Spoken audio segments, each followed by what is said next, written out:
السلام عليكم ورحمة الله وبركاته. الحمد لله رب العالمين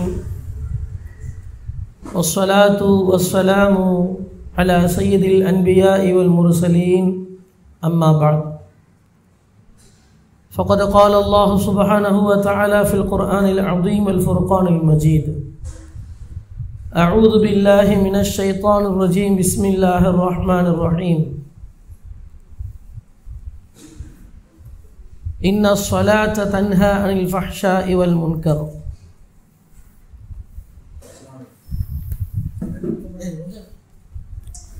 அளவற்ற அருளாளனும் நிகரில்லா அன்புடையோனுமாகிய எல்லாம் வல்ல அல்லாஹ்வின் திருநாமம் போற்றியவனாக ஸலவாத்தும் சலாமும் நமது உயிரிலும் மேலான உத்தம தூதர் முஹம்மது முஸ்தபா ஸல்லல்லாஹு அலைஹி வஸல்லம் அன்னவர்கள் மீதும் அன்னவர்களுடைய அன்பு தோழர்கள், துணைவிமார்கள், குடும்பத்தார்கள், அதை தொடர்ந்து வந்த தாபியின்கள், தபா தாபியின்கள், அவுலியாக்கள், ஷஹதாக்கள், இன்னும் இந்த சபையிலே அமர்ந்திருக்கக்கூடிய நம் அனைவரின் மீதும் அல்லாஹ்வின் அன்பும் அருளும் என்றென்றும் நின்று நிலவட்டுமாக என்று பிரார்த்தித்தவனாக எனது உரையை துவங்குகிறேன். அன்பிற்குரியவர்களே, அல்லாஹ்வின் மாபெரும் கிருபையினால் நாம் எல்லாம் ஒரு அற்புதமான மஜ்லிஸிலே ஒன்று கூடியிருக்கின்றோம். இந்த ஒன்று கூடல் நிச்சயமாக எந்த விதத்திலும் நமக்கு பயன் தராமல் இருக்கவே இருக்காது. இந்த உலகத்திலேயும் நமக்கு பயனுள்ள அமர்வாகவும், நாளை மறுமையிலே நம்முடைய பாவங்கள் மன்னிக்கப்படுவதற்கும் நம்முடைய அந்தஸ்துகள் உயர்த்தப்படுவதற்கும் காரணமாகவும் இந்த ஒன்று கூடல் இருக்கும் என்பதில் எந்தவித சந்தேகமும் இருப்பதற்கு வாய்ப்பே இல்லை. அல்ஹம்துலில்லாஹ். இதுபோன்ற சபைகளிலே தொடர்ந்து அமர்வதற்கு அல்லாஹ் நமக்கு தௌஃபீக் செய்வானாக. பேசப்படக்கூடிய விஷயங்களை காதால் அல்ல மனதால் கேட்டு அதை நம்முடைய வாழ்க்கையிலே நடைமுறைப்படுத்தக்கூடிய பாக்கியத்தையும் அல்லாஹ் நமக்கு தந்தருள் புரிவானாக என்ற துஆவோடு தொடங்குகிறேன். கண்ணியத்திற்குரிய தாய்மார்களே, இஸ்லாமிய மாதங்களிலே நாம் இருக்கக்கூடிய இந்த மாதம் ரஜபுடைய மாதம் நமக்கெல்லாம் தெரியும். ஏன்னா ரஜபுடைய துவக்கத்திலேயே பெருமானார் ஸல்லல்லாஹு அலைஹி வஸல்லம் அவர்கள் கற்றுத்தந்த துஆவை நாம் ஓதிக்கொண்டிருப்போம். அல்லாஹும்ம பாரிக் லனா ஃபி ரஜப வ ஷஅபான் வ பல்லிக்னா ரமலான். யா அல்லாஹ், ரஜபுடைய மாதத்திலே எங்களுக்கு அருள் புரிவாயாக, ஷாபானுடைய மாதத்தில் எங்களுக்கு அருள் புரிவாயாக என்று நாம் துவா செய்து வருகிறோம். அதனால இந்த மாதத்தை நம்ம யாரும் மறக்க மாட்டோம். ரஜபுடைய மாதம், இந்த மாதத்திலே அல்லாஹ் நமது உயிரிலும் மேலான முஹம்மது முஸ்தபா ஸல்லல்லாஹு அலைஹி வஸல்லம் அவர்களை பிறை 27 அன்று மெஹராஜ் என்கின்ற ஒரு அற்புதமான பயணத்திற்கு அழைத்து சென்றான் என்ற வரலாறையும் நாம் மறக்க மாட்டோம். நமக்கெல்லாம் தெரியும். ரஜபுடைய மாசத்துல பிறை 27 பெருமானார் ஸல்லல்லாஹு அலைஹி வஸல்லம் அவர்கள் இஸ்ரா என்று சொல்லப்படக்கூடிய முதல் பயணம் மக்காவில் இருந்து பலஸ்தீனிலே இருக்கக்கூடிய பைத்துல் முகத்தஸ் வரை, பைத்துல் முகத்தஸில் இருந்து பெருமானார் ஸல்லல்லாஹு அலைஹி வஸல்லம் அவர்கள் 7 வானங்களை கடந்து அங்கே சொர்க்கம் நரகத்தை எல்லாம் கண்டு அல்லாஹ்விடத்திலே உரையாடிய அந்த உரையாடல்கள், இவைகளையும் நாம் மறக்க மாட்டோம். அப்ப ரஜபு என்று சொன்னாலே நம்முடைய நினைவுக்கு வருவது மெஹராஜ், நபி அவர்கள் சென்ற ஒரு புனிதமிக்க பயணம். அதே போன்று ரஜப் என்று சொன்னாலே நமக்கு நினைவுக்கு வருவது அல்லாஹ் நமக்கு கொடுத்த ஒரு அற்புதமான வணக்கம், தொழுகை. இதை நம்ம மறக்கவே மாட்டோம். அன்பிற்குரியவர்களே, தாய்மார்களே, அல்லாஹ் சுப்ஹானஹு வ தஆலா பெருமானார் ஸல்லல்லாஹு அலைஹி வஸல்லம் அவர்களுக்கு ஏனைய வணக்கங்களை இந்த பூமியிலே கடமையாக்க தொழுகைக்காக மட்டும் அல்லாஹ் தன்னுடைய நபியை 7 வானங்களை கடந்து ஒரு புனித பயணத்திற்கு அழைத்து சென்றான் என்றால் நீங்கள் புரிந்து கொள்ள வேண்டும், தொழுகை என்பது அதை நாம் பற்றி பிடித்துக் கொண்டோம் என்றால், அல்லாஹ் 7 வானங்களை கடந்து நபி அவர்களுக்கு கொடுத்த அந்த தொழுகையை நாம் பற்றி பிடித்தோம் என்று சொன்னால் நம்முடைய வாழ்க்கையையும் அல்லாஹ் உயர்த்தி கொண்டு செல்வான் என்று இந்த ஒரு நிகழ்வுக்கு பின்னால் இப்படி ஒரு ரகசியத்தை நமக்கு உலமாக்கள் சொல்கின்றார்கள். அன்பர்களே, நல்லா சிந்திச்சு பாருங்க. மேராஜினுடைய இரவிலே நபி ஸல்லல்லாஹு அலைஹி வஸல்லம் அவர்கள் நமக்கு என்ன வாங்கி வந்தார்கள்? சாதாரணமா வாப்பா வெளியூருக்கு போயிட்டு வராருன்னா பிள்ளைங்க என்ன கேட்கும்? வாப்பா எனக்கு என்ன வாங்கிட்டு வந்து வாப்பான்னு கேட்கும். மனைவி என்ன கேட்பாங்க? என்னங்க எனக்கு என்னங்க வாங்கிட்டு வந்தீங்கன்னு கேட்பாங்க. வீட்டில் உள்ள பெற்றோர்கள் என்ன கேட்பாங்க? ஏன்பா நெடுநூறம் போயிட்டு வர்றியே, எனக்கு என்ன வாங்கிட்டு வந்த? ஏன் வெளிநாட்டிலிருந்து நம்ம குடும்பத்தில் யாராவது ஊருக்கு வந்தாங்கன்னு சொன்னால் அதில் ரொம்ப முக்கியமான வேலை என்ன சொல்லுங்க பார்ப்போம்? முக்கியமான வேலை எப்படா பொட்டியை பிரிப்பாங்க. வீட்டில் உள்ள பிள்ளைங்கள்லாம் அந்த பொட்டியை சுற்றியே வந்துட்டு இருக்கும். பெரியவங்களும் எப்போ அந்த பொட்டியை பிரிப்பாங்க, அதில் என்ன வாங்கிட்டு வந்திருப்பாங்க என்ற ஆவலை நாம் பார்க்கின்றோம். பெருமானார் ஸல்லல்லாஹு அலைஹி வஸல்லம் அவர்கள் அல்லாஹ்வை சந்திக்க சென்றார்கள். அல்லாஹ் அவர்களை ஒரு புனித பயணத்திற்கு அழைத்தான். அல்லாஹ் எதுவும் கொடுக்காம விட்டுருவானா? அல்லது பெருமானார் ஸல்லல்லாஹு அலைஹி வஸல்லம் அவர்கள் தான் நமக்காக எதுவும் வாங்கி வராமல் வந்துடுவார்களா என்று பார்த்தால் அன்பிற்குரியவர்களை இல்லவே இல்லை. நபி அவர்கள் நமக்கு நிகரில்லாத மாபெரும் பாக்கியத்தை, தொழுகையை பெருமானார் ஸல்லல்லாஹு அலைஹி வஸல்லம் அவர்கள் நமக்கு வாங்கி வந்தார்கள். இந்த தொழுகை நம்முடைய வாழ்க்கையின் அலங்காரம். தொழுகை இல்லை என்று சொன்னால் நாம் முஸ்லீமாகவே இருக்க முடியாதுங்க. இன்று நாம் எல்லாம் ஒரு புனிதமிக்க அமர்விலே அமர்ந்திருக்கின்றோம். ஒரு சுய பரிசோதனைக்காக நாம் நம்மையே கேட்டுக்கொள்வோம். நம்முடைய வாழ்க்கையிலே தொழுகை எந்த நிலையில இருக்கிறது? கொஞ்சம் யோசிச்சு பாருங்க. தாய்மார்கள் யோசிச்சு பாருங்க. நாம் அந்த தொழுகைக்கு எவ்வளவு முக்கியத்துவம் கொடுக்கின்றோம்? தொழுகையை கொண்டு அல்லாஹ்விடத்தில் நாம் சாதிக்கின்றோமா அல்லது ஒரு சடங்கை போல அதை நிறைவேற்றி வருகின்றோமா என்பதை நாம் ஒவ்வொருவர்களும் யோசிக்க கடமைப்பட்டிருக்கின்றோம். இன்று தொழுகையினுடைய முக்கியத்துவம் நம்முடைய மனதில் அவ்வளவாக இல்லை என்று சொல்லலாம். தொழுகையை விட்டால் அதற்காக நாம் வருத்தப்படுவது இல்லை என்றும் சொல்லலாம். தவறி போன தொழுகைக்காக நாம் கவலைப்படுவதில்லை என்றும் சொல்லலாம். தொழுகைக்காக நம்முடைய குழந்தைகளை நாம் பக்குவப்படுத்துவதில்லை என்றும் சொல்லலாம். தொழுகையினுடைய நிலை இன்று அவ்வாறு தான் நம்முடைய வாழ்க்கையில் சென்று கொண்டிருக்கிறது. அல்லாஹு தஆலா இந்த அமர்வை, இந்த பயானை, இந்த ஒன்று கூடலை அல்லாஹு தஆலா தொழுகையின் உயிரோட்டமாக ஆக்கியருள் புரிவானாக என்ற ஒரு துஆவோடு உங்களுக்கு ஒரு சில விஷயங்களை பகிர்ந்து கொள்ள ஆசைப்படுகின்றேன். நபி ஸல்லல்லாஹு அலைஹி வஸல்லம் சொன்னாங்க, மறுமையின் அடையாளங்களில் முதல் அடையாளம், உலக அழிவின் அடையாளங்கள் நிறைய வரும். அதுல முதல் அடையாளத்தை பற்றி நபி அவர்கள் சொல்லும் பொழுது, தொழுகை பற்றிய அச்சம் முஸ்லிம்களுடைய உள்ளத்தில் இருந்து எடுக்கப்படும் என்று சொன்னார்கள். தொழுகையை பற்றிய அச்சம், தொழும்போது ஏற்படக்கூடிய ஒரு அச்சம் இருக்குது, அதுவும் எடுக்கப்படும். தொழுகை பற்றிய அச்சம், ஒரு தொழுகையை நம்ம விட்டுட்டோமே, ஒரு தொழுகை கலாவாயிடுச்சே, தூங்கி எந்திரிச்ச உடனே ஆஹா ஃபஜ்ர் தொழுகையை நான் விட்டுட்டேனா என்று கவலைப்படக்கூடிய அந்த கவலை, அந்த பயம் நம்முடைய உள்ளத்தில் இருந்து முழுவதுமாக எடுக்கப்படும். சொல்லுங்கள், மறுமை நெருங்கி விட்டதா இல்லையா? மறுமையின் அடையாளம் தோன்றிவிட்டதா இல்லையா? இதற்கு நம்மை நாமே உதாரணமாக ஆக்கிக் கொள்வோம். இன்னைக்கு அவங்களை பார்க்க தேவையில்லை, இவங்களை பார்க்க தேவையில்லை. ஃபஜ்ருடைய நேரத்தில் தூங்கி 8 மணிக்கு எந்திரிக்கிறோம். எந்திரித்து ஒரு நாளாவது தேம்பி அல்லாஹ்விடத்திலே எனக்கு ஃபஜ்ருடைய தொழுகை கலாவாகி விட்டதே, நான் தூங்கி விட்டேனே, நான் ஜமாத்தை விட்டு விட்டேனே, தொழுகை நிறைவேற்றவில்லை என்று எத்தனை தாய்மார்கள், எத்தனை பெண்கள், எத்தனை ஆண்கள் நாம் அழுகின்றோம். அழுது நம்முடைய வாழ்க்கையில் ஒரு சரித்திரம், ஒரு நிகழ்வு இருக்கா? பெருமானார் ஸல்லல்லாஹு அலைஹி வஸல்லம் சொல்றாங்க, வேண்டுமென்றே ஒருவன் ஒரு தொழுகையை விட்டான் என்று சொன்னால் அவன் முஸ்லிமாக இருக்க முடியாது, இஸ்லாத்தை விட்டு வெளியே போயிட்டான்றாங்க ரசூலுல்லாஹ். எத்தனை தொழுகை நம்முடைய வாழ்க்கையிலே ஒரு நிக்காஹ் என்ற காரணத்தினால், ஒரு சஃபர் என்ற காரணத்தினால், அல்லது ஒரு தேவை, மருத்துவ தேவை என்ற காரணத்தினால் எத்தனை தொழுகை நம்முடைய வாழ்க்கையில் தவறி போகின்றது.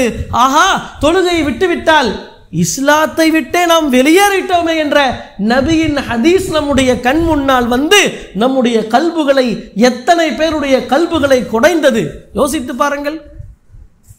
அதே நபி ஸல்லல்லாஹு அலைஹி வஸல்லம் சொல்றாங்க, அவ்வலு மா யுஹாஸபு பிஹில் அப்து யௌமல் கியாமா, நாளை மறுமை நாளிலே நாம் எல்லாம் உயிர் கொடுத்து எழுப்பப்பட்ட பிறகு அல்லாஹ் தஆலா விசாரணையை தொடக்குவான். அல்லாஹ் அவனுடைய விசாரணை விட்டும் நம்மளை பாதுகாப்பானாக. நமக்கு அல்லாஹ் லேசான விசாரணையை வைத்து அவனுடைய கிருபையினால் அல்லாஹ் சொர்க்கத்தில் நம்மை நுழைப்பானாக. அல்லாஹ் விசாரணையை தொடங்குவான். எதிலிருந்து தொடங்குவான்? அல்லாஹுடைய முதல் விசாரணை எதுவாக இருக்கும்? நாம் சேர்த்து வைத்த சொத்தாக இருக்குமா? அதை பற்றி அல்லாஹ் விசாரிப்பானா?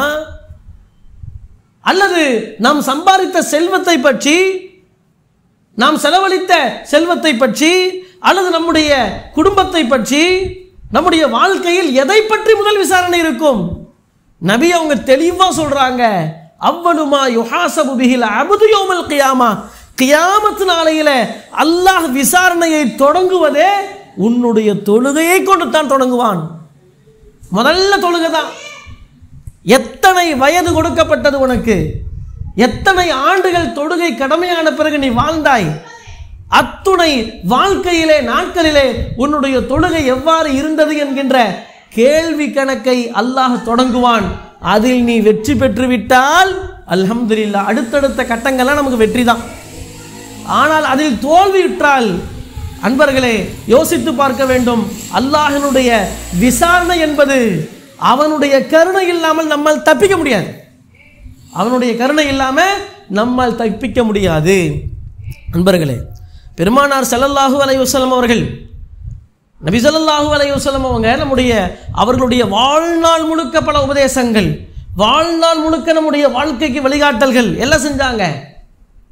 நபி அவர்கள் தங்களுடைய இறுதி வார்த்தை, இறுதி உபதேசம் என்ன செய்தார்கள்? ஹதீஸ்ல பார்க்கிறோம். பொதுவாக ஒருத்தவங்க மூத்த வராங்கனாக்கா, இப்போ கடைசி நேரத்தில் என்னப்பா சொன்னார் அவரு? கடைசி நேரத்தில் சொல்லப்பட்ட விஷயம் வாழ்க்கையிலேயே மிக முக்கியமான விஷயம்தான் அவர் சொல்லி சென்றிருக்க வேண்டும். ஒரு தகப்பன் தன்னுடைய பிள்ளைகள்கிட்ட சொல்லுவாரு, நான் இங்கெல்லாம் சொத்து வச்சிருக்கிறேன், இவெல்லாம் எனக்கு காசு கொடுக்கணும், அதெல்லாம் கரெக்டாக வாங்கிடு, இந்த சொத்தெல்லாம் நீங்கள் பிரிச்சிங்க, அப்படி ஏதோ ஒரு முக்கியமான விஷயம் சொல்லிட்டு போவாங்க. பெருமானார் ஸல்லல்லாஹு அலைஹி வஸல்லம் அவர்கள் இந்த உலகத்தை விட்டு பிரிகிறார்கள். பிரியும் நேரத்தில் நபி அவர்கள் சொன்ன வார்த்தை என்ன? ஹதீஸில் எழுதப்பட்டிருக்கிறது, ஹதீஸில் பதிவு செய்யப்பட்டிருக்கிறது. நபி அவர்கள் இந்த உம்மத்திற்கு சொன்னார்கள், சமுதாயத்திற்கு சொன்னார்கள், கியாமத் வரை வரக்கூடிய மக்களுக்கு சொன்னார்கள், அஸ்ஸலா அஸ்ஸலா, தொழுகையில் கவனம், தொழுகையில் கவனம். ஒமா மலக்கத் ஐமானுக்கும், உங்களுக்கு கீழ் உள்ளவர்கள், உங்களுடைய பணியாளர்கள், உங்களுடைய அடிமைகள், அவர்களுடைய விஷயத்திலே, அவர்களுடைய ஹக்கை நிறைவேற்றக்கூடிய விஷயத்திலே, உங்களுடைய மனைவிமார்களுடைய ஹக்கை நிறைவேற்றக்கூடிய விஷயத்திலே மிக்க கவனமாக இருங்கள் என்று நபி அவர்கள் தொழுகையை குறித்து சொல்லியிருக்கின்றார்கள் என்று சொன்னால் நாம் யோசித்து பார்க்க வேண்டும். அன்பிற்குரியவர்களே, நாம் கலிமா சொன்ன பிறகு நமக்கு முக்கியமான ஒரு கடமை இருக்கின்றது என்று சொன்னால் தொழுகை தான். பாருங்க, அல்லாஹு அக்பர், குர்ஆனிலேயும் ஹதீஸிலேயும் தொழுகை சம்பந்தமாக எவ்வளவு விஷயங்கள் சொல்லப்பட்டிருக்கு, எவ்வளவு விஷயங்கள் சொல்லப்பட்டிருக்கு.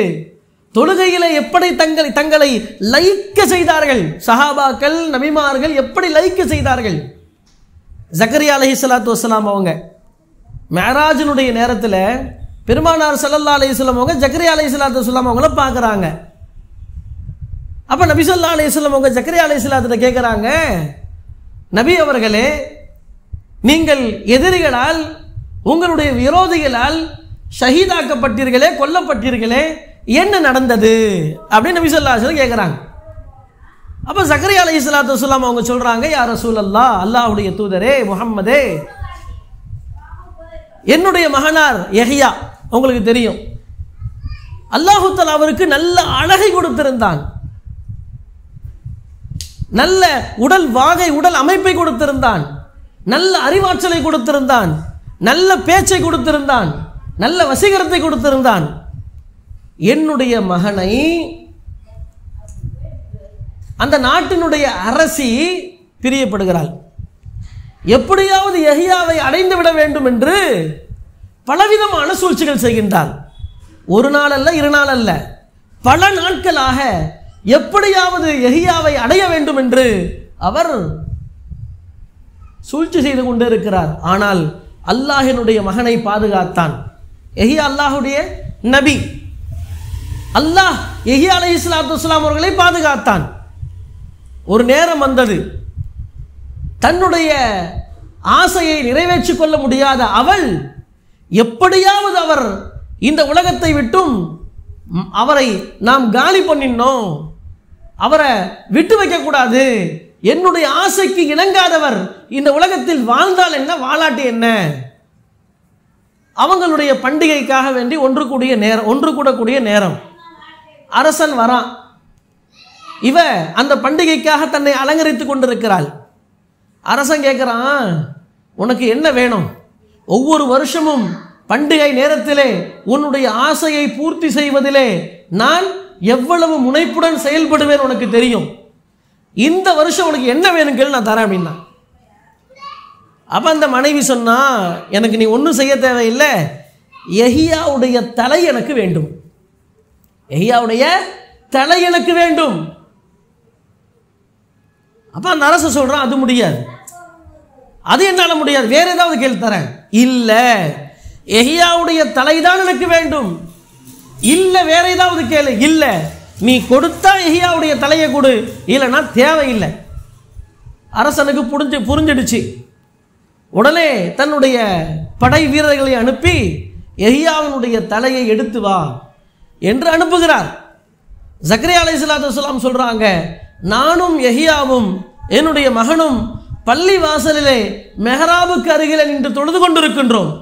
2 பேரும் தொழுதுட்டு இருக்கிறோம். அப்பொழுது யஹ்யா அலைஹிஸ்ஸலாத்து வஸ்ஸலாம் அவர்களுடைய தலையை வெட்டி அவர்கள் அந்த இரத்தத்தோடு கொண்டு சென்று விட்டார்கள். அப்ப நபி ஸல்லல்லாஹு அலைஹி வஸல்லம் கேட்கிறாங்க, அப்படின்னா நீங்க அப்ப என்ன செஞ்சுட்டு இருந்தீங்க, நீங்க ஏதாவது தடுக்கலாம்ல என்று கேட்கிறார்கள். தாய்மார்களே, இங்கே தான் நாம் சிந்திக்க வேண்டும்.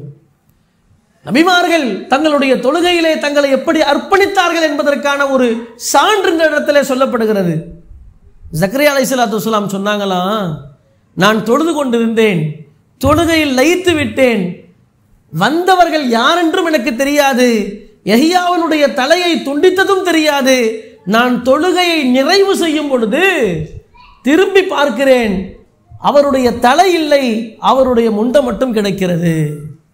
என்னை நான் தொழுகையிலே அர்ப்பணித்துக் கொண்டதால், தொழுகையிலே ஆழ்ந்து சென்று விட்டதால் என்னுடைய மகனுக்கு என்ன நடந்தது கூட எனக்கு தெரியாது என்று ஜக்கரியா அலைஹிஸ்ஸலாத்து வஸ்ஸலாம் அவர்கள் சொல்லிவிட்டு சொன்னார்கள், அல்லாஹு தஆலா நபி யஹ்யா அலைஹிஸ்ஸலாத்து வஸ்ஸலாம் அவர்கள் கொலை செய்ததனால் கோபப்பட்டு அந்த அரசியையும் அரசனையும் அல்லாஹு தஆலா உடனே அவர்களை பழி வாங்கிட்டான்.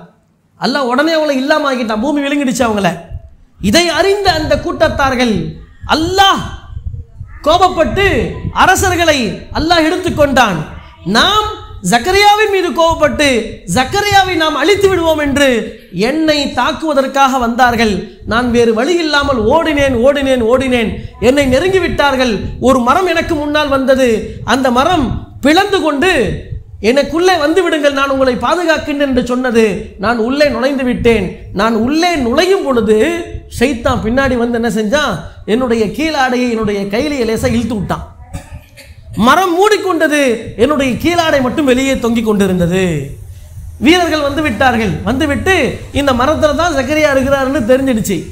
என்ன செய்யலாம், நெருப்பை கொளுத்தி விட்டுறலான்னு பார்த்தாங்க.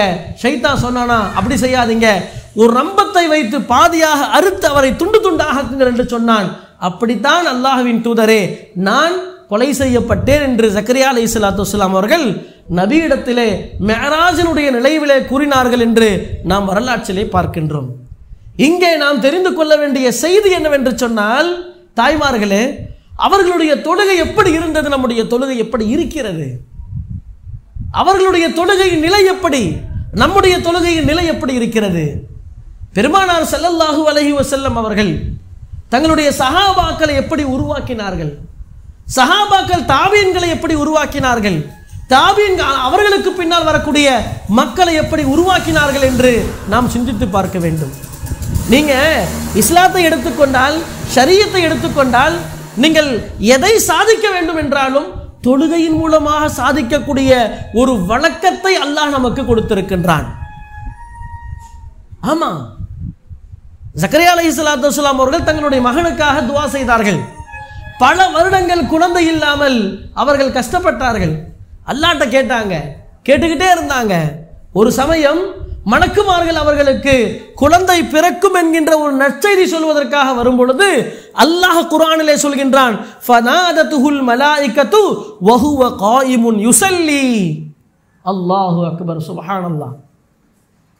ஜக்கரியா அலைஹிஸ்ஸலாத்து வஸ்ஸலாம் அவர்களுக்கு உங்களுக்கு குழந்தை பிறக்க போகின்றது என்ற செய்தியை சொல்வதற்காக மலக்குமார்கள் கீழே இறங்கி வரும் பொழுது அல்லாஹ் சொல்கின்றான், வஹுவ காயிமுன் யுஸல்லி, அவர் அப்பொழுது நின்று தொழுது கொண்டிருந்தார். ஜக்கரியா அலைஹிஸ்ஸலாம் நின்று தொழுது கொண்டிருந்தார்கள். அல்லாஹ்விடத்தில் உதவி பெற வேண்டும் என்று சொன்னால் நீங்கள் தொழுகையை கொண்டு மிக இலகுவாக உதவி பெறலாம். இப்ராஹிம் அலைஹிஸ்ஸலாத்து வஸ்ஸலாம் அவங்க சாரா அம்மையாரோடு சென்று கொண்டிருக்கிறார்கள். அந்த நாட்டு அரசன் சாராவினுடைய அழகை கண்டு, அழகை கேள்விப்பட்டு அந்த பெண்ணை இழுத்துட்டு வந்துட்டான். சாரா அலைஹிஸ்ஸலாத்து வஸ்ஸலாம் அவர்கள் கொண்டு வரப்படுகின்றார்கள். அரசன் சாராவை பார்த்த உடனே பிரியப்படுகின்றான். இப்ராஹிம் அலைஹிஸ்ஸலாத்து வஸ்ஸலாம் அவங்களை விட்டுட்டு சாராவை கூட்டு வந்துட்டாங்க. இப்ப அந்த நேரத்தில் சாரா அலைஹிஸ்ஸலாத்து வஸ்ஸலாம் அவர்கள் அல்லாஹ்விடத்தில் துஆ செய்கிறார்கள். அந்த நேரத்திலேயே அந்த அரசன் பாதிக்கப்படுகிறான். இந்த சம்பவம்லாம் முடிச்சிட்டு சாரா அம்மையார் என்ன செய்கிறாங்க, தன்னுடைய கணவனை தேடி ஓடி வருகிறார்கள். ஓடி வந்தால் ஒரு இடத்துல இப்ராஹிம் அலைஹிஸ்ஸலாத்து வஸ்ஸலாம் அவர்கள் காயிமுன் யுஸல்லி, நின்று தொழுது கொண்டிருக்கின்றார்கள். எந்த இக்கட்டான சூழ்நிலையாக இருந்தாலும், எவ்வளவு பெரிய ஆபத்தாக இருந்தாலும் அல்லாஹ்விடத்திலே தொழுது உதவி பெற்றார்கள் நம்முடைய மேன்மக்கள். பெருமானார் ஸல்லல்லாஹு அலைஹி வஸல்லம் அவங்க இஸ்லாத்தினுடைய முதல் போரான பத்ர் போர், என்ன நடக்கும் தெரியல. சஹாபாக்கள் ரொம்ப கம்மி, 313 பேரு. எதிரிகள் ஆயிரக்கணக்கான மக்கள் இருக்கிறாங்க. என்ன செய்யறதுனே தெரியல. பெருமானார் ஸல்லல்லாஹு அலைஹி வஸல்லம் அவர்கள் பத்ருடைய இரவு சஹாபாக்கள் வந்து பார்க்கிறார்கள். வஹுவ காயிமுன் யுஸல்லி, நபி அவர்கள் நின்று தொழுது அல்லாஹ்விடத்தில் இறைஞ்சு கொண்டிருக்கின்றார்கள். கந்தக்குடைய யுத்தம், பெருமானார் ஸல்லல்லாஹு அலைஹி வஸல்லம் அவங்க சஹாபாக்கள்கிட்ட கேட்கிறாங்க, எதிரிகளுடைய நிலைமை என்ன என்று யார் துப்பறிந்து வருவது? கடுமையான குளிர், கடுமையான வேலை. கந்தக்குடைய யுத்தம் உங்களுக்கு தெரியும். மதீனா முழுக்க வெட்டப்பட்டது, மதீனா முழுக்க குழி தோண்டப்பட்டது. கந்தக்குடைய யுத்தத்தில் நபி அவர்கள் கேட்கிறார்கள், திரும்ப திரும்ப கேட்கிறாங்க. நபி அவங்க கேட்டா சஹாபாக்கள் உடனே எந்திரிச்சு சொல்லுவாங்க, யா ரசூலல்லாஹ் நாங்க போறோம் நாங்க போறோம் நாங்க போறோம்னுவாங்க. ஆனால் நபி அவர்கள் கேட்கும் பொழுது எந்த சஹாபாக்களும் வாய் திறக்கல. ஏன்னா கடுமையான குளிர், குளிர் மட்டுமல்ல கடுமையான பசி, பஞ்சம், யாராலையும் முடியல. நபி அவங்க திரும்ப திரும்ப கேட்டு பார்த்தாங்க, யாரும் எந்திரிக்கல. உடனே பெருமானார் ஸல்லல்லாஹு அலைஹி வஸல்லம் அவங்க ஹுதைஃபா ரலியல்லாஹு தஆலா அன்ஹு அவர்களை கூப்பிட்டு, கும் யா ஹுதைஃபா, ஹுதைஃபாவே நீ போய் எதிரிகளுடைய நிலைமை என்ன என்று துப்பறிந்து வா என்று அனுப்பிவிட்டார்கள். ஹுதைஃபா ரலியல்லாஹு அன்ஹு அவங்க போறாங்க. நபி அவங்க சொல்லிட்டாங்க, போய் எதிரிகளுடைய நிலை என்ன என்பதை எல்லாம் அறிந்து கொண்டு அவர்கள் வருகிறார்கள். வந்து இரவு நேரமாகிவிட்டது, வருகிறார்கள். எல்லா சஹாபாக்களும் பசியில, பட்டினியில, குளிர்ல அவங்க தூங்கிட்டு இருக்கிறாங்க. நபி அவர்கள் இருக்கும் கூடாரத்தை அடைந்து ஹுதைஃபா நபி அவர்கள் என்ன செய்கிறார்கள் என்று பார்க்கிறார்கள். வஹுவ காயிமுன் யுஸல்லி, நபி அவர்கள் அழுது நின்று தொழுது கொண்டிருக்கின்றார்கள். அல்லாஹ்வினுடைய உதவியை பெறுவதற்கு தொழுகையை விட ஒரு மேலான ஒரு இபாதத்தை நம்மால் பார்க்க முடியாது. ஆனால் அந்த நம்பிக்கை நம்முடைய உள்ளத்தில் இன்று இருக்கிறதா? இன்று ஒரு குழப்பம், குடும்பத்தில் ஒரு குழப்பம். என்ன செய்யலாம்? இந்த இடத்துல நம்ம பயணத்துக்கு அனுப்பலாமா? இந்த இடத்துல பொண்ணு கொடுக்கலாமா? மாப்பிள்ளை எடுக்கலாமா என்ற ஒரு குழப்பம். என்ன செய்யறோம் நம்ம? அதற்கும் அல்லாஹ் ஒரு வழியை வைத்திருக்கின்றான். சலாத்துல் இஸ்திகாரா, 2 ரக்காத்துகள் என்னுடைய காரியத்தில் எது நன்மையானது என்று அல்லாஹ்விடத்தில் கேட்டு தெளிவு பெறுவதற்கான ஒரு தொழுகை. எல்லாத்துக்குமான வழி நமக்கு தொழுகையிலே அல்லாஹ் வைத்திருக்கின்றான். ஆனால் இன்று அந்த தொழுகை என்பது ஒரு சடங்கை போல இருக்கிறது. வாங்கு சொன்னாக்கா நம்முடைய மேனைகள் எல்லாம், நம்முடைய உடல் எல்லாம் சிலிர்த்த காலங்கள் போய் இன்னைக்கு வாங்கு சொல்லப்பட்டால் அதற்கு பதிலை கூட ஒழுங்காக சொல்ல முடியல நம்மளால. பாங்கு சொல்லப்பட்டால் நம்ம வீட்டில் இருக்கக்கூடிய ஆண்களையும் நம்முடைய பிள்ளைகளையும் தொழுகைக்கு அனுப்புவதற்கான முயற்சிகள் நம்மிடத்திலே சுத்தமாக இல்லையே. தாய்மார்களை சிந்திக்க வேண்டும். அன்றைய சஹாபா பெண்மணிகள் தொழுகையை கொண்டு அல்லாஹ்வினுடைய அன்பை, அல்லாஹ்வுடைய ரஹ்மத்தை வீட்டுக்கு வர வைத்தார்கள். ஆனால் இன்று தொழுகை இல்லாமல் அல்லாஹ்வுடைய ரஹ்மத் நம்முடைய வீட்டுக்கே இறங்க மாட்டேங்குது. எத்தனை பேர் நம்மில் காலை தஹஜ்ஜுடைய தொழுகையை தொழுகிறோம்? எத்தனை பேர் நம்மில் ஃபஜ்ருடைய தொழுகையை சரியான நேரத்தில் தொழுகின்றோம்? எத்தனை பேர் சரியான நேரத்தில் தொழுகை பாங்கு சொன்ன உடனே அவ்வல் வக்த் என்று சொல்லப்படக்கூடிய ஆரம்ப நேரத்திலே தொழுகையை நாம் தொழுகின்றோம்? என்றாவது தொழுகையில் ஒரு லைஃப் நமக்கு வந்திருக்கா? தொழுகையில் ஒரு லைஃப் வர்றங்க. தொழுது முடிச்ச பிறகு அந்த தொழுதற்கான இன்பம் நமக்கு ஏற்பட வேண்டும். அல்லாஹ் அந்த நசீபை தருவானாக. கடுமையான பசியா இருக்கு, அந்த நேரத்தில் நம்ம சாப்பிட்றோம். சாப்பிட்ட பிறகு பசி அடங்கிய அந்த உணர்வை நாம் பெறுகின்றோம். தாகமா இருக்குது, ஒரு டம்ளர் தண்ணி குடிக்கிறோம், ஜூஸ் குடிக்கிறோம், அந்த தாகம் அடைந்த தீர்ந்த அந்த இன்பத்தை நாம் பெறுகிறோம். அதே போல நமக்கு ஏதோ ஒரு தேவை இருக்கிறது, அந்த தேவைக்காக நாம் அதை பூர்த்தி செய்வதற்காக செல்கின்றோம். தேவை பூர்த்தியானதை நாம் அறிகின்றோம். ஆனால் நாம் தொழுது முடித்த பிறகு நம்முடைய மனசுல கையை வச்சு சொல்லி யோசிச்சு பார்க்கணும். நம்ம தொழுது முடித்த பிறகு ஏதாவது உள்ளார்ந்த ஒரு இன்பம், ஏதாவது உள்ளார்ந்த ஒரு உணர்வு நம்முடைய உள்ளத்தில் என்றாவது வந்திருக்கிறதா? அல்லது அல்லாஹ்விற்காக ஒரு கடமையை நாம் நிறைவேற்றி விட்டோம் என்கின்ற ஒரு ஆனந்த பெருக்கு தான் நமக்கு ஏற்பட்டிருக்கிறதா? அன்பர்களை யோசித்து பார்க்க வேண்டும். அப்படிப்பட்ட தொழுகை தான் அல்லாஹும் அல்லாஹ்வுடைய ரசூலும் எதிர்பார்க்கிறார்கள். அல்லாஹ்விடத்தில் ஏற்றுக்கொள்ளப்பட்ட தொழுகையாக இருக்கிறது. சுஃபியானு சௌரி ரஹ்மத்துல்லாஹி அலைஹி ஒரு மிகப்பெரிய ஒரு முஹத்திஸ். அவங்க சுஃபியானு சௌரி என்கின்ற ஒரு மார்க்க மேதை, ஒரு பெரிய முஹத்திஸ். அவங்க காபத்துல்லாவில் இருக்கும் பொழுது அவங்கள பற்றி சொல்லப்படுது, மக்ரிபுடைய தொழுகை நிறைவு பெற்ற பிறகு அவங்க சுன்னத் தொழுகக்கூடிய வழக்கங்கள் இருக்குது. சுன்னத் தொழுகையிலே அவர்கள் சஜிதாவிலே விழுந்தால் அல்லாஹு அக்பர், சஜிதாவிலே விழுந்தால் சஜிதாவிலிருந்து இஷாவுக்கு தான் எந்திரிப்பாங்களாம். சஜிதாவிலிருந்து இஷாவுக்கு எந்திரிப்பாங்க. அவர்களுடைய மாணவர்கள் ஒருவர் சொல்கின்றார், நான் தவாஃப் செய்வேன், ஒரு தவாஃபை முடிப்பேன். ஒரு தவாஃப்ன்றது 7 சுத்து தானே, 7 சுத்து நான் முடிப்பேன். அப்போதும் அவர்கள் சஜிதாவில் இருப்பார்கள். இன்னொரு தவாஃப் செய்வேன், 7 சுத்து முடிப்பேன், அப்பொழுதும் அவர் சஜிதாவில் இருக்கிறார். இன்னொரு தவாஃபையும் முடித்தேன். பொதுவாக ஒரு தவாஃப்ன்றது இன்னைக்கு ஏறத்தாழ ஒரு 3/4 மணி நேரத்தில் 1 மணி நேரம் ஆகும். ஒரு தவாஃபை நிறைவு செய்வதற்கு ஒரு 3 தவாஃபுகளை நான் செய்கின்றேன். சுஃபியானு சௌரி ரஹ்மத்துல்லாஹி அலைஹி அவர்கள் அதே சஜிதாவிலே இருக்கின்றார்கள் என்று சொன்னால் அவர்களுடைய தொழுகை என்ன தொழுகை? அவர்களுடைய சஜிதா என்ன சஜிதா? அஸ்ஸாஜிது யஸ்ஜிது பைன கதமை ரஹ்மான். நபி அவங்க சொன்னாங்க, நீங்கள் சஜிதா செய்யும் பொழுது அல்லாஹ்வினுடைய 2 பாதங்களுக்கு மத்தியிலே சஜிதா செய்கின்றீர்கள். நீங்க சஜிதா செய்யும் போது எங்க போயிடுறீங்க? அல்லாஹ்வுடைய தர்பாருக்கு போயிடுறீங்க. எனவே சஜிதாவில் கேட்கப்படக்கூடிய துஆக்கள் உங்களுக்கு அங்கீகரிக்கப்படுகின்றது என்று பெருமானார் ஸல்லல்லாஹு அலைஹி வஸல்லம் சொல்கிறார்கள் என்றால், என்றாவது இந்த உணர்வு சஜிதா செய்யும் போது நமக்கு அல்லாஹ்வினுடைய சன்னிதானத்தில் இருக்குகின்றோம் என்ற உணர்வு நமக்கு ஏற்பட்டிருக்கிறதா? யோசித்து பார்க்க வேண்டும். இன்று நாம் நம்முடைய தொழுகையை சரி செய்யவில்லை என்று சொன்னால் என்னைக்கு நம்ம தொழுகையை சரி பண்றது?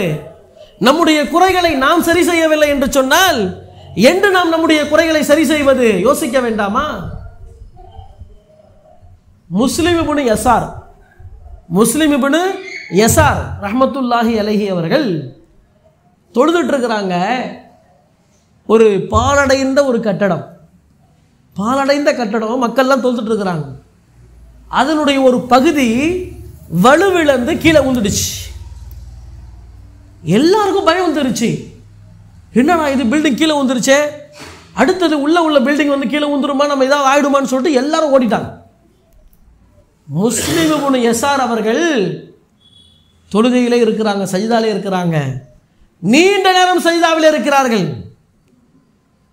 சஜிதாவில் இருக்கிறாங்க.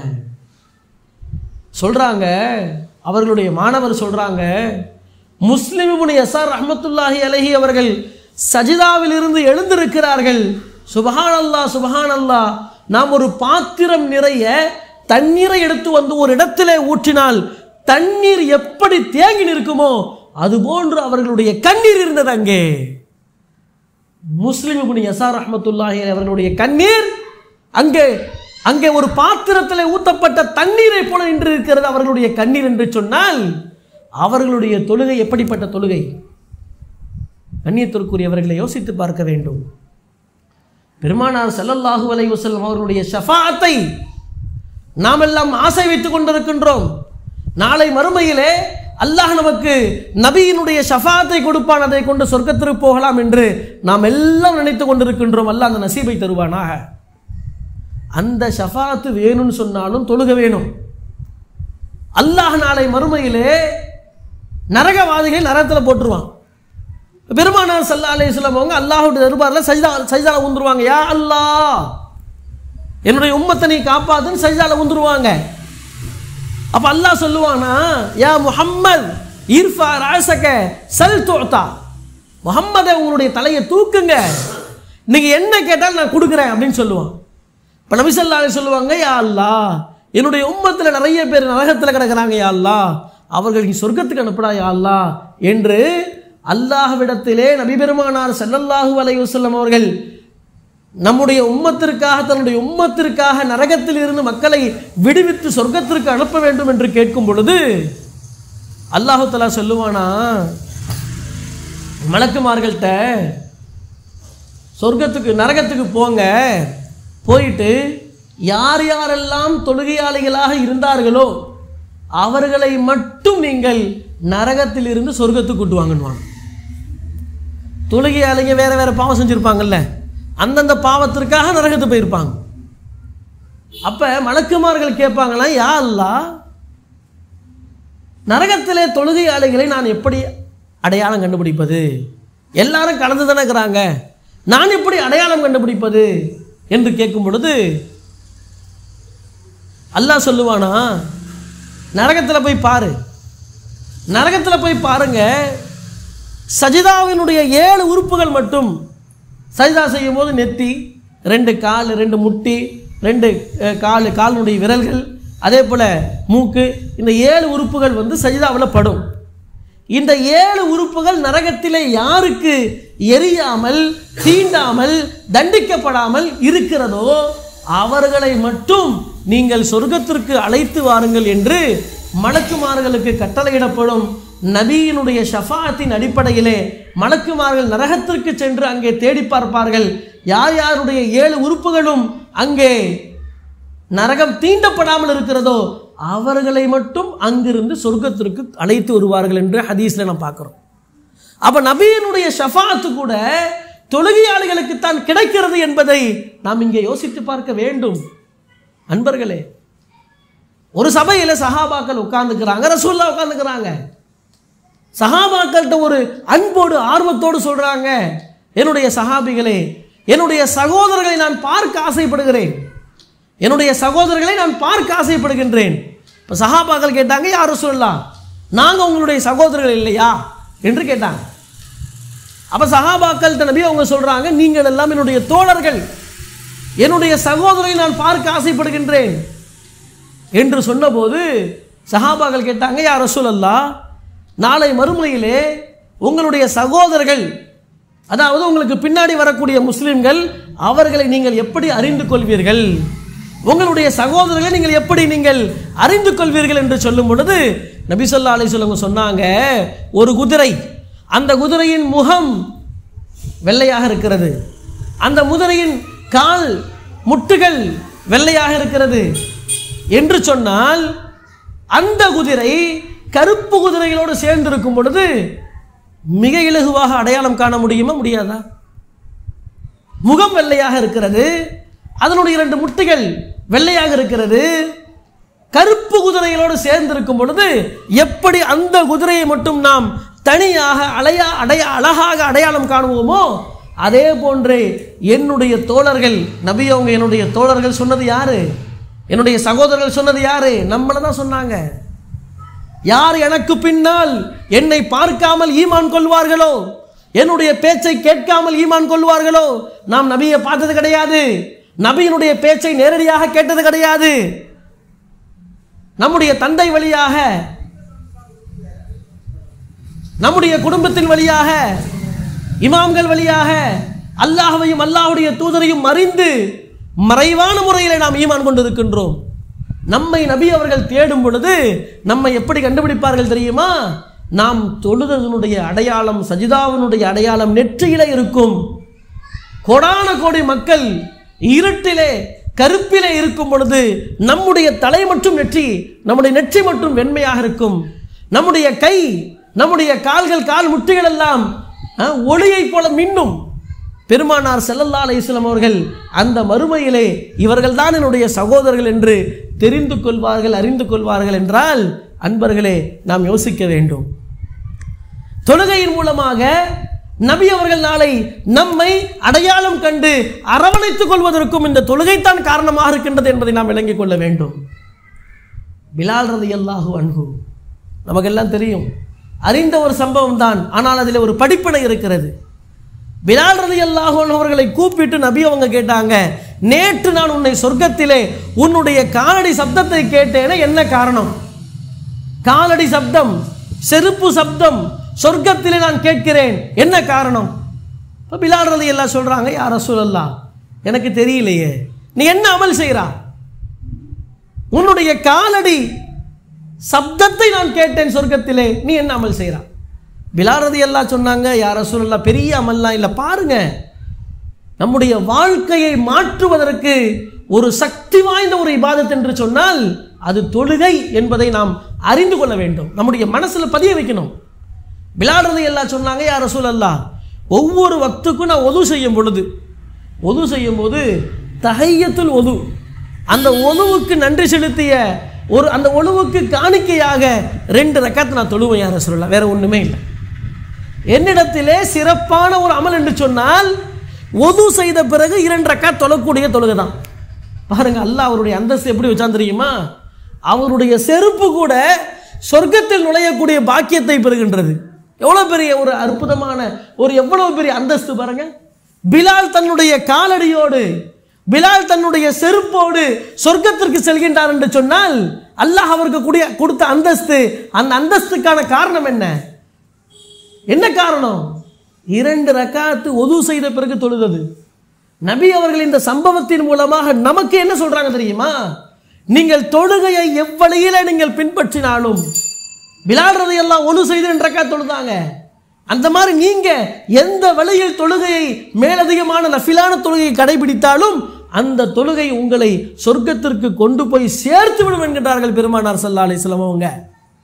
இங்கே ஆண்கள் வந்திருக்கிறார்கள், ஆண்களுக்கான ஒரு செய்தி. பெருமானார் ஸல்லல்லாஹு அலைஹி வஸல்லம் சொன்னாங்க, பள்ளிவாசலிலே பாங்கு சொல்லப்படுகிறது, நாம் பள்ளிவாசலுக்கு செல்கின்றோம், பள்ளிவாசலில் தொழுகை நிறைவேற்றி வருகின்றோம். இங்கே ஒரு தகவலை நாம் புரிந்து கொள்ள வேண்டும்.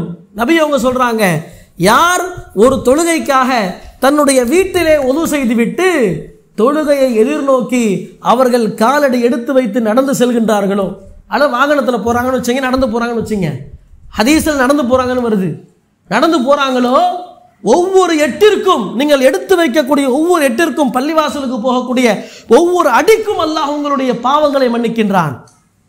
ஒவ்வொரு எட்டுக்கும் உங்களுக்கு அந்தஸ்து உயர்த்தப்படுகிறது, உங்களுக்கு நன்மை எழுதப்படுகிறது. இங்கிருந்து பள்ளிவாசல் எவ்வளவு தூரம் இருக்கும்?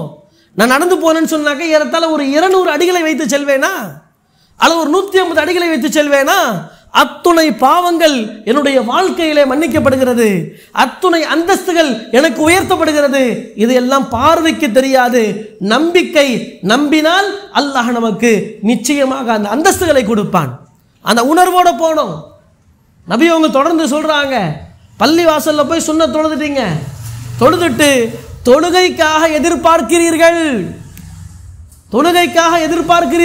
என்று சொன்னால், எதிர்பார்க்கும் காலமெல்லாம் அல்லாஹ் தொழுது கொண்டே இருந்த நன்மை எழுதுகிறான். ஃபஜ்ருக்கு 3/4 மணி நேரம் பாங்கு சொன்னதிலிருந்து 3/4 மணி நேரம் டைம் இருக்கு ஃபர்ல் தொழுகைக்கு. பாங்கு சொன்ன உடனே போயிட்டு சுன்னத்தை தொழுதாச்சு, அரை மணி நேரம் கேப் இருக்கு. அந்த அரை மணி நேரமும் நாம் அமைதியாக உட்கார்ந்து இருக்கிறோம், தஸ்பீஹும் செய்யல, ஜிக்ரும் செய்யல, எதுவும் செய்யலன்னு வச்சுங்க, அல்லாஹ் நீங்கள் தொழுது கொண்டதனுடைய நன்மையை உங்களுடைய பட்டோலையில் எழுதி கொண்டே இருக்கின்றான். எவ்வளவு நேரம் நீங்க இருக்கிறீங்களோ அவ்வளவு நேரத்திற்கான தொழுகையின் நன்மைகளை உங்களுக்கு எழுதப்படுகிறது. அது மட்டுமல்ல, பெருமானார் ஸல்லல்லாஹு அலைஹி வஸல்லம் சொல்றாங்க, நீங்கள் தொழுகைக்கு மதிப்பு கொடுத்ததால் அல்லாஹ் உங்களுக்கு மதிப்பளிக்கின்றான். ஒரு மலக்கை நிர்ணயிக்கின்றான், ஒரு மலக்கு உங்களுக்காக துஆ செய்கிறார், அல்லாஹும்ம கஃபிர் லஹு, அல்லாஹும்ம ரஹமுஹு, அல்லாஹும்ம கஃபிர் லஹு, அல்லாஹும்ம ரஹமுஹு. நம்ம கூட அரை மணி நேரம் துஆ செய்ய மாட்டோம், ஆனால் நமக்கான மலக்கு துஆ செய்கிறார், யா அல்லாஹ் இவருடைய பாவத்தை மன்னித்து விடு, இவருக்கு ரஹமத் செய், இவருடைய பாவத்தை மன்னித்து விடு, இவருக்கு ரஹமத் செய் என்று அவர் விடாமல் சொல்லிக் கொண்டே இருக்கிறார் என்று பெருமானார் ஸல்லல்லாஹு அலைஹி வஸல்லம் அவர்கள் நமக்கு சொல்கின்றார்கள் என்று சொன்னால், ஒரு தொழுகை அதனுடைய முக்கியத்துவம் என்ன? இமாம் முஜாஹித் ரஹ்மத்துல்லாஹி அலைஹி அவங்க இமாம் முஜாஹித் ரஹ்மத்துல்லாஹி அலைஹி அவங்க தன்னுடைய மகனை கூப்பிடுவாங்க, ஏம்பா ஃபஜ்ர் தொழுதியா? இன்னைக்கு நம்முடைய பிள்ளைகளை நாம் கண்காணிக்கக்கூடிய கட்டத்தில் இருக்கிறோம். ஒவ்வொரு நாளும் 5 வக்து தொழுகையை அவர்கள் தொழுதார்களா என்று கண்காணிக்கக்கூடிய பொறுப்பு, விசாரிக்கக்கூடிய பொறுப்பு யாருடைய பொறுப்பு? பெற்றோர்களுடைய பொறுப்பு.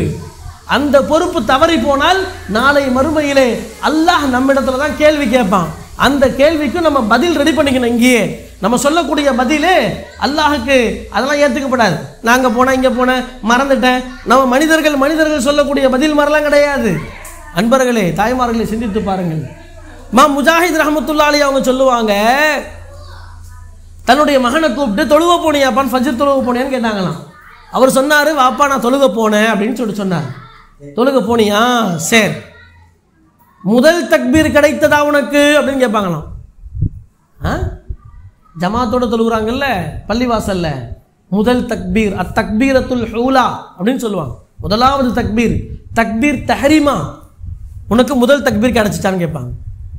பாப்பாட்ட சொன்னாங்களாம், பாப்பா நான் போனேன், முதல் தக்பீர் கிடைக்கல எனக்கு, நான் கொஞ்சம் 2வது ரக்காத்துல 3வது சேர்ந்து தொழுதேன் அப்படின்னு, 2வது ரக்காத்துல சேர்ந்து தொழுதேன் அப்படின்னா.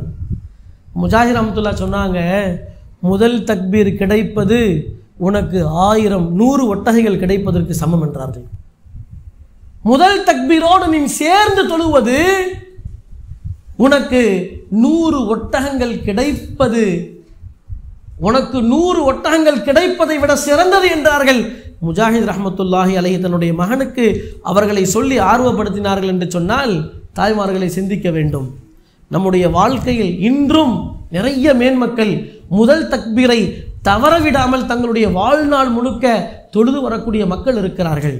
அதனால தான் சொல்லுவாங்க, 40 நாட்கள் யார் இமாம் ஜமாத்தோடு முதல் தக்பீரை விடாமல் தொழுகின்றார்களோ அல்லாஹ் அவருக்கு கருணை புரிகிறான், அவரை நரகத்தை விட்டும் அல்லாஹ் பாதுகாக்கிறான், அல்லாஹு தஆலா அவருக்கான எல்லா பொறுப்புகளையும் ஏற்றுக்கொள்கின்றான் என்று சொல்வார்கள். தொழுகையை ஜமாத்தோடு முதல் தக்பீரோடு தொழுவது என்பது ஒரு சாதாரண விஷயம் அல்ல, அது ஒரு சாதனைக்குரிய விஷயம். சாதாரண விஷயம் கிடையாது, ஒரு சாதனைக்குரிய விஷயம்.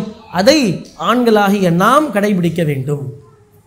எந்த ஒரு தொழுகை தொழுதாலும் சரி, இன்ஷா அல்லாஹ் முதல் ஜமாத்தோடு தொழுகணும். ஒரு தொழுகையை, ஃபர்லான தொழுகைகளை ஜமாத்தோடு தொழுதாலும் முதல் தக்பீரோடு முதல் சஃபில தொழ வேண்டும்.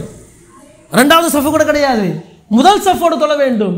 நபி ஸல்லல்லாஹு அலைஹி வஸல்லம் சொல்றாங்க, முதல் சஃபினுடைய அருமை என்னுடைய உம்மத்தினர்கள் விளங்கிக் கொண்டால் சண்டை போடுவார்கள். சண்டை போட்டாங்கன்னா என்ன செய்யணும்? ஏதாவது ஒரு முடிவு பண்ணோம்ல, அதற்கு பிறகு சீட்டு போட்டு சீட்டில் குலுக்கி எடுத்து இவர்கள் தான் முதல் சஃப்ல நிற்கணும் என்று முடிவு செய்யப்பட்ட பிறகுதான் ஜமாத்து தொடங்கினாங்க ரசூலுல்லாஹ். முதல் சஃபினுடைய அந்த சிறப்பை பற்றி நபி அவர்கள் சொல்லும்போது நம்ம என்ன செய்யணும்? வர்றவங்க எல்லாம் ஒரு சில பேர் அல்லாஹ் பாதுகாக்கணும், அந்த ஃபேனுக்கு நேராக நிற்கிறேன்னு பார்ப்பாங்க. வர்றவங்கள நீங்கள் போங்க, நீங்கள் போங்க, நீங்கள் போங்கன்னு அனுப்பிவிட்டு பின்னர் 4வது சஃப்ல நின்று தொழுவார். அல்லாஹு அக்பர். முதல் சஃபின் வலது புறத்தில் நிற்பவர்கள், அன்பர்களே, தாய்மார்களே, மலக்குமார்கள் அவர்களுக்காக துஆ செய்கிறார்கள்.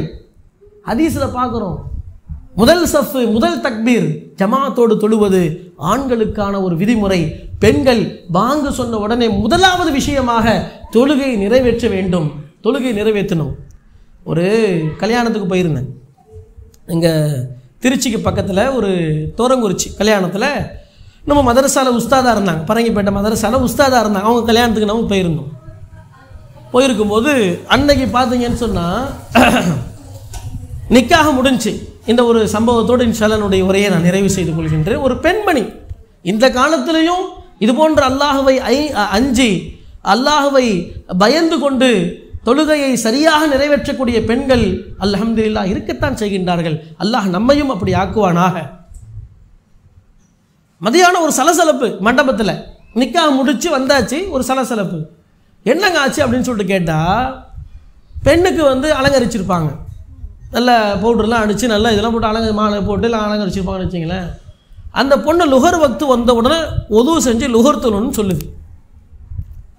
ஒது செஞ்சு நான் லுகர் தொழுவு போகிறேன்னு சொல்லுது. அதே போல் அந்த பொண்ணு கேமராக்காரெலாம் என்கிட்ட வரக்கூடாது, எல்லாம் வெளியே போயிடணும், என்னை யாராவது கேமரா எடுத்தாங்க அப்படின்னு சொன்னாக்கா நான் இந்த கல்யாணத்துக்குள்ளேயே மண்டபத்துக்குள்ளேயே வர மாட்டேன், நான் ரூம்லேயே இருந்துக்கிறேன்னு சொல்லுது. அது ஒரு பக்கம் இருக்கட்டும். ஒழு செஞ்சுட்டு நான் தொழுவு போகிறேன்னு சொல்லுது. அவங்க கூட இருக்கிறவங்க என்ன செய்கிறாங்க, எம்மா நீ ஒழு செஞ்சேன்னு சொன்னாக்கா உன் மேக்கெல்லாம் அழிஞ்சிடுமா, உனக்கு பவுடர் அடிச்சுக்கிறோம் எல்லாம் அடிச்சுக்கிறோம், ஒரு மாதிரியாக ஆகிடும், ஒரு மணப்பெண் மாதிரி இருக்க மாட்டேன், நீனும் ஒரு சாதாரண பிள்ளை மாதிரி ஆகிடுவேன், உன்னை பார்க்கறதுக்கெல்லாம் வந்துட்டுருக்குறாங்க, அதனால் அப்புறம் கொஞ்சம் லேட்டாக நீங்கள் ஒழு செஞ்சுட்டு அப்புறமா தொழுதுக்கலாமா அப்படின்னு சொன்னோன்னா விடமாட்டுது. அங்கே ஒரு மதரசால உஸ்தாபியாக இருக்கு அந்த பிள்ளை. சொல்லுது, என்னுடைய மாணவிகள், அவங்க சொல்கிறாங்க, என்னுடைய மாணவிகள் இந்த நிக்காஹுக்கு வந்திருக்கிறாங்க, நான் அவங்களுக்கு சொல்லியிருக்கிறேன், பாங்கு சொன்ன உடனே அவ்வள் வக்திலேயே உங்களுடைய தொழுகையை நிறைவேற்றி பழகிக்கங்கன்னு சொல்லிக்கிறேன். என்னுடைய வாழ்நாள் முழுக்க நான் அப்படி தான் தொழுதுட்டு இருக்கிறேன். இன்னைக்கு மட்டும் என்ன, இன்னைக்கு நான் கொஞ்ச நேரம் கழித்து தொழுதுக்கலான்னு சொல்லிட்டு நான் விட்டு என்னுடைய தொழுகை கலாவானால் அதற்கு யார் பொறுப்பாகுவா? அதனால் விடுங்க, நான் தொழுவு போகிறேன், என் மேக்கப் அழிஞ்சாலும் சரி, என் புருஷன் என்ன வானான்னு சொன்னாலும் சரின்னு சொல்லிட்டு ஒதுவு செய்து தொழுது விட்டு அதற்கு பிறகு அலங்காரம் பண்ணி கூட்டு உட்கார வச்சாங்க. இதாங்க ஈமான், இதான் ஈமான். எதை வேண்டும் என்றாலும் இழக்கலாம், ஆனால் தொழுகை இழக்கக்கூடாது வாழ்க்கையிலே. அன்பர்களே, அல்லாஹு தஆலா இந்த அமர்வை கபூல் செய்வானாக. இந்த அமர்வை கொண்டு, இந்த ஒன்று கூடலை கொண்டு அல்லாஹ் நம்முடைய உள்ளத்தை உயிருள்ள உள்ளமாக, உயிரோட்டம் உள்ளமாக, தொழுகையை நேசிக்கக்கூடிய, தொழுகையில் மனம் லயிக்கக்கூடிய உள்ளமாக அல்லாஹு தஆலா ஆக்கியல் புரிவானாக. இந்த நிகழ்ச்சியை ஏற்பாடு செய்த ஹாஜியார் இமாம் அனைவர்களுக்கும், இந்த குடும்பத்தார்களுக்கும் அல்லாஹு தஆலா நீண்ட ஹயாத்தையும் செழிப்பான வாழ்க்கையையும் அவர்களுடைய எல்லா தேவைகளையும், குறிப்பாக இந்த நிகழ்ச்சிக்கு வருகை தந்திருக்கக்கூடிய தாய்மார்கள், பெரியவர்கள் அனைவர்களுடைய எல்லா ஹலாலான ஹாஜத்துகளையும் அல்லாஹ் கபூல் செய்வானாக. இந்த நிகழ்ச்சிக்கான வெற்றி என்பது நாம் எதை கேட்டோமோ அதை நம்முடைய வாழ்க்கையிலே நாம் நடைமுறைப்படுத்துவதே தவிர நம்ம கேட்டோம் போனோன்றது இல்லாமல் அல்லாஹு தஆலா நம்முடைய ஒன்று கூடுதலை கபூல் செய்வானாக. வாஹிரு தாவானா அல்ஹம்துலில்லாஹி ரப்பில் ஆலமீன். அஸ்ஸலாமு அலைக்கும் வரஹ்மத்துல்லாஹி வபரகாத்துஹு.